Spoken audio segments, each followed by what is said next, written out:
Media انہیں لوٹے کہتا ہے، جناب نواز شریف انہیں فصلی بٹیرے کہتے ہیں، فصلی بٹیرے کہیں یا لوٹے کہیں، بہرحال یہ ہماری سیاست کی، ہماری جمہوریت کی تلخ ترین حقیقتوں میں سے ایک حقیقت ہے۔ یہ جاری ہے، آج بھی جاری ہے، اور جب بھی حکومت کے پلٹنے کا وقت آتا ہے تو یہ فصلی بٹیرے اڑ کے دوسری جگہ پہنچ جاتی ہیں، جیسا کہ ابھی آپ نے وقفے سے قبل جناب نواز شریف کی گفتگو میں سنا تھا۔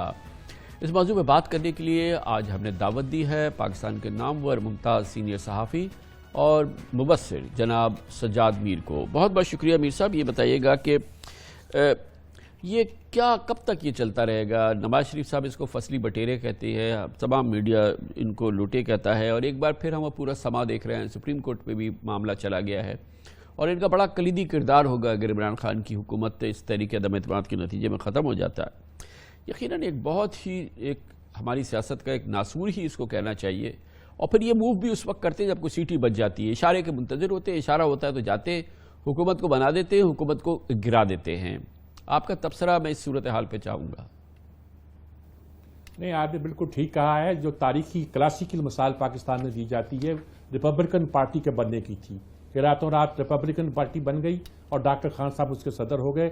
اس سے پہلے بھی تبدیلیاں آئیں۔ چندری گڑھ کو نو کانفیڈنس موشن کا سامنا کرنا پڑا اور اس نے ان کے آخری وقت میں شرافت کے ساتھ استعفیٰ دے دیا۔ خواجہ ناظم الدین کو جس طرح جانا پڑا وہ بھی سب کے سامنے ہے۔ اب جو لیٹسٹ میں مثال پرانی زیادہ نہ بھی دوں تو لیٹسٹ مثال جو ہے وہ بھی کوئی کم تشویشناک نہیں ہے۔ نواز شریف بڑے زوروں پہ جا رہے تھے، عدالت سے جیت کے آگے تھے، لیکن پتہ چلا کہ پنجاب میں ان کے سارے لوگ جو ہیں وہ دوسری پارٹی میں چلے گئے ہیں، اور میاں منظور بھٹو جو ہیں وہ وزیر اعلیٰ بنا دیے گئے ہیں ان کی مرضی کے خلاف، ان کی خواہش کے خلاف۔ یعنی کہ یہ بھی ہوا، سامنے ہوا، سب نے دیکھا اور دیکھتے چلے آ رہے ہیں۔ ایک پارٹی کے ساتھ نہیں، اکثر پارٹیوں کے ساتھ ہوا۔ مشرف نے تو کام ہی یہی کیا۔ کاف لیگ جس طرح بنی ہے لوگوں نے اس کو بنتے دیکھا ہے، بنتے کہ فون آ رہا ہے کہ فلاں کو بھی فون کر لو وہ بھی شامل ہو جائے گا، فلاں کو بھی کر لو وہ بھی شامل ہو جائے گا۔ پھر بھی لوگ کم پڑے تو پیپلز پارٹی کو توڑا گیا، پیٹریوٹک بنائے گئے۔ یہ ساری کہانی ایسی ہے جس کو بار بار ہمارے ہاں دہرایا جاتا رہا ہے۔ لیکن ایک چیز کا ذرا خیال رکھنا چاہیے کہ 2-3 طریقوں سے لوگ بدلتے ہیں۔ ہم لوٹے کا لفظ استعمال کرتے ہیں، انگریزی میں ٹرن کوٹ کا لفظ ہے، ذرا تھوڑا سا شاید مہذب ہو جاتا ہو، یہی میں کہہ سکتا ہوں۔ لیکن ہمارے ہاں یہ تصور ہے کہ یہ لوگ وفاداریاں بدلتے ہیں پیسہ لے کر، لیکن صرف پیسہ لے کے نہیں بدلتے، اور بھی بڑے انداز ہیں، یعنی جن کی میں نے مثالیں دی ہیں وہ ایک اشارے پہ بدل جایا کرتے ہیں۔ لیکن میر صاحب اس میں خالی پیسہ ہی تو عنصر نہیں ہے، ایک تاثر یہ ہے کہ دراصل یہ ان کی نشست جب یہ جیتتے ہیں یہ گروی ہوتی ہے، یہ لوگ گروی ہوتے ہیں کہیں، اور پھر جب اشارہ ہوتا ہے تو ان کو یہ نشست واپس کرنی ہوتی ہے، اور یہ ان کے پاس امانت ہوتی ہے۔ جب بتا دیا جاتا ہے کہ بس اب یار واپس کر دو، وہ تمہارے پاس رکھائی تھی، تو یہ دے دیتے ہیں واپس۔ آپ ٹھیک کہتے ہیں، ان کے وہ گروی ہوتے ہیں۔ آپ غالباً یہ محسوس کر رہے ہیں اور درست کر رہے ہیں کہ وہ عوام کے ووٹوں پہ پلج کیے ہوتے ہیں، ان کے گروی ہوتے ہیں، لیکن شاید وہ کسی اور کے احسان مند ہوتے ہیں۔ ان کا خیال ہوتا ہے کہ کسی اور کے کہنے پر چتائے گئے ہیں۔ ان کا خیال ہوتا ہے کہ اگر وہ پاور میں آئیں گے تو کسی اشارے کے ذریعے آئیں گے۔ اچھا، یہ ہمارے ملک کی سیاست کے عجیب و غریب معاملات ہیں۔ سیاستدان نااہل بھی قرار دیے گئے پہلے دن سے، سیاست میں دخل اندازی بھی ہوئی، اور سیاستدانوں نے خود پارٹیاں بھی بدلی۔ ان پارٹیاں بدلنے میں دیکھیں، ریپبلکن پارٹی کی مثال سب سے بڑی مثال ہے کہ راتوں رات سارے مسلم لیگی ریپبلکن ہو گئے، ڈاکٹر خان صاحب وزیر اعلیٰ بن گیا مغرب میں۔ یہ سارا ہوا نا، ہمارے سامنے ہوا۔ بوگرا کے زمانے میں وزیر اعلیٰ گورنر جنرل کہہ دیتا تھا کہ آج آپ ڈسمس ہو، تو خواجہ ناظم الدین ڈسمس، ان کو کہا استعفیٰ دے دو، انہوں نے کہا نہیں، انہوں نے کہا آپ ڈسمس ہیں۔ تو یہ کہاں سے ہوتا آیا ہے؟ یہ ہوتا آیا ہے ہمارے ہاں کہ لوگوں کو بدلا بھی جاتا رہا ہے۔ میں نے کہا نا، کاف لیگ بنتی دیکھی ہے لوگوں نے، اور بتایا جاتا تھا کہ فلاں کو فون کر لو وہ بھی شامل ہو جائے گا، پھر پیٹریوٹک بنی۔ اچھا، یہ ساری چیزیں کیسے بنتی ہیں؟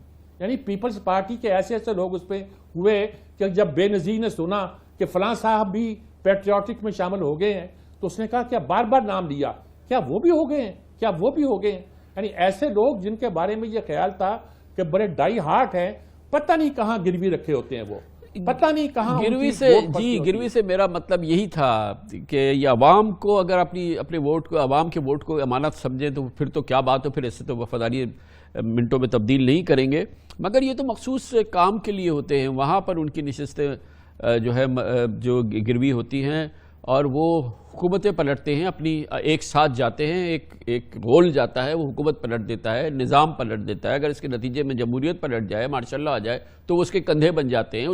یہ ان کی افادیت ہے، یہ ایک باقاعدہ ایک فیکٹر ہے پاکستان کی سیاست اور جمہوریت کا، یہ لوٹے. یا بالکل درست کہہ رہے ہیں، اور اس میں کوئی شک نہیں ہے کہ ایسا ہی ہوتا آیا ہے، اور یہ ہماری سب سے بڑی کمزوری ہے. ہم ڈیموکریٹک نظام کو بہت مضبوط دیکھنا چاہتے ہیں، لیکن سب سے بڑی کمزور اصل اگر ہم سچ بولیں نا، ہمارے ملک میں کوئی بھی ادارہ پراپرلی کام نہیں کر سکا. کوئی بھی ادارہ، کوئی بھی کسی میں کہہ لیجیے، نام لینے کی ضرورت نہیں ہے. آپ یہ سمجھ لیجیے پارلیمنٹ بھی نہیں، آپ یوں کہہ لیجیے سیاستدان بھی نہیں، جن کے ہاتھ میں اس ملک کی تقدیر دینا مقصود ہوتا ہے وہ بھی نہیں کر پا رہے. کبھی ہم کہتے ہیں ان کو فلاں نے بہکا دیا، کبھی کہتے ہیں فلاں نے اشارہ کر دیا، کبھی کہتے ہیں فلاں کے ہاتھوں بلیک میل ہو گئے، کبھی کہتے ہیں پیسے کے لالچ میں آ گئے. ہاں میر صاحب یہ اپنے لحاظ سے تشریح کر لیتے ہیں. سائیڈ بدلنے کے لیے کوئی ایسے تو نہیں ہوتے کہ بھائی کیا کھڑے ہو کے کہہ دیں کہ جی کہ اب ہمیں سگنل آ گیا، اب ہمیں رائٹ پہ مڑ جانا ہے.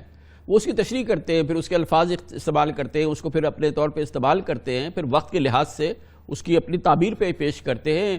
ایسے نہیں ہوتے کہ کہہ دے کہ یار ابھی تو دائیں کا اشارہ آ گیا تو میں دائیں پہ مڑ جاؤں گا، بائیں کا اشارہ آ گیا بائیں کو پڑ گیا.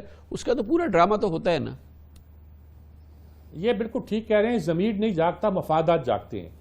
اس وقت ایسے لوگ موجود ہوں گے یقینی طور پر جو ایک عرصے سے عمران خان کے خلاف جا رہے ہوں گے پارٹی کے اندر بھی، اور وہ اس کا اظہار بھی کرتے رہے ہوں گے، یا یہ محسوس کرتے رہے ہوں گے کہ عمران ان پاپولر ہو رہا ہے. لیکن یہ جب محسوس کرتے ہیں تو وہ یہ محسوس کرتے ہیں کہ اگر وہ ان پاپولر ہو رہا ہے تب اس کی ٹکٹ پر ہم جیت نہیں سکتے.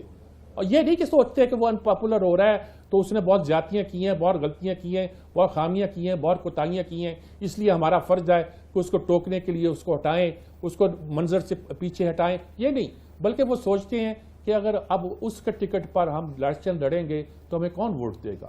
تو آپ ٹھیک کہہ رہے ہیں کہ اپنے میر صاحب یہ بڑے عجیب سی بات لگ رہی ہے کہ مجھے ترکیب بتائے کہ یہ لوگ اصول کے پابند ہوں، وفاداری ہو، سیاسی وفاداری ہو، جس ٹکٹ پہ انہوں نے الیکشن لڑا ہے، عوام سے ووٹ لیا ہے. ہمارے یہاں آپ کے علم میں ہے کہ جو مخصوص سیاستدان ہوتا ہے اسی کے نام کا ووٹ ملتا ہے، اسی کے نام کا ٹکٹ ملتا ہے. لیکن کیا کریں کہ اس کو روکے؟ ابھی تو سپریم کورٹ میں ایک کیس ہے. کیا اگر ایسے لوگوں کے لیے تاحیات الیکشن نہ لڑنے کی پابندی لگا دی جائے تو اس کے توڑ ہے، کوئی پابندی 2-3 الیکشن کی لگا دی جائے تو کوئی توڑ ہے؟ کیسے اس کو روکے کہ ہم ان لوگوں کو اصول پسند بنا دیں، ہم ان کو اصول پہ کار فرما بنا دیں کسی صورت سے؟ دیکھیں کامران خان صاحب، یہ بات تو ہم نے قانون بھی بنایا ہوا ہے، آئین میں بھی شک رکھ دی ہوئی ہے، امینڈمنٹ کر کے رکھی تھی، یہ سب درست ہے. لیکن دنیا بھر میں جہاں ڈیموکریسی ہے، بیک بینچر ہوتے ہیں، وہ اپنی پارٹی قیادت کے خلاف بھی باتیں کرتے ہیں، اور آخر میں یہ بھی ہوتا ہے اگر پارٹی قائد کو بدلنا چاہتے ہیں تو اپنے پارٹی کے اندر بھی بدل دیتے ہیں. یعنی یہ سارا سسٹم ہوتا ہے جب پارٹیاں مضبوط ہوتی ہیں. جب تک پارٹیاں مضبوط نہیں ہوں گی اس وقت تک ہم اگر ان پر پابندیاں لگا بھی دیں جیسے ہم نے لگائی ہوئی ہیں اور مزید بھی لگا دیں تو اس کا کوئی جو بھی فائدہ ہوگا یا نقصان ہوگا یہ بالکل مصنوعی ہوگا. اس سے ڈیموکریسی کو کوئی خاص فائدہ نہیں پہنچے گا. لیکن میر صاحب کیا بات ہو جائے کہ اگر جماعت مضبوط ہو جائے تو جماعتیں جو سیاسی جماعتیں ہیں وہ تو ڈکٹیٹرشپ کی نادر مثالیں ہیں. کون سی جماعت؟ مطلب نون لیگ نواز شریف ہے، زرداری صاحب ہیں پاکستان پیپلز پارٹی، کس بات کے کوئی اور جماعت ہے؟ Imran Khan P T I کا نام ہے. یہ تو کسی صورت میں یہاں کون سی جمہوریت ہوئی ہے؟ کس نے کبھی سوچا تک نہیں ہے ماں سوائے جماعت اسلامی کے. جب تک جمہوری جماعتیں نہیں بنتی انہیں ڈکٹیٹرشپ رہے گی. آپ کہتے ہو خاندانی سیاست، کبھی آپ زرداری بھٹو خاندان کی کہتے ہو، کبھی شریف خاندان کی کہتے ہو. اب عمران کا خاندان ہو نہ ہو، سیاست عمران خان کی ہے. اس کو ڈکٹیٹوریل کہہ لیجئے، اتھارٹیرین کہہ لیجئے، یا اس کی کرسمس شخصیت کا کہہ لیجئے، یا کچھ بھی کہہ لیجئے. لیکن یہ ہوتا ہے کہ پھر آپ گروی رکھ دیتے ہو پوری پارٹی کو ایک شخص کے ہاتھ میں. کسی کے ہاتھ، سبھی کے ہاتھ میں. نواز شریف کے سوا کوئی کچھ کر سکتا ہے؟ شہباز شریف کچھ نہیں کر سکتا، اور زرداری کے بغیر کچھ کر سکتا ہے؟ کوئی کچھ نہیں کر سکتا. عمران کے بغیر کوئی اس وقت کوئی مائنس عمران کا کوئی فارمولہ سوچ سکتا ہے؟ کوئی نہیں سوچ سکتا. اور جب میں آگے نہیں جانا چاہتا، انہی تینی پارٹیوں پہ رہنا چاہتا ہوں. اس صورت میں سوچنا پڑے گا، کچھ کرنا پڑے گا کہ پارٹیوں کو کیسے ڈیموکریٹک پاتھ پہ چلایا جائے اور رکھا جائے. کاش ایسا ہو پائے. بہت بہت شکریہ جناب سجاد میر ہمارے ساتھ موجود تھے.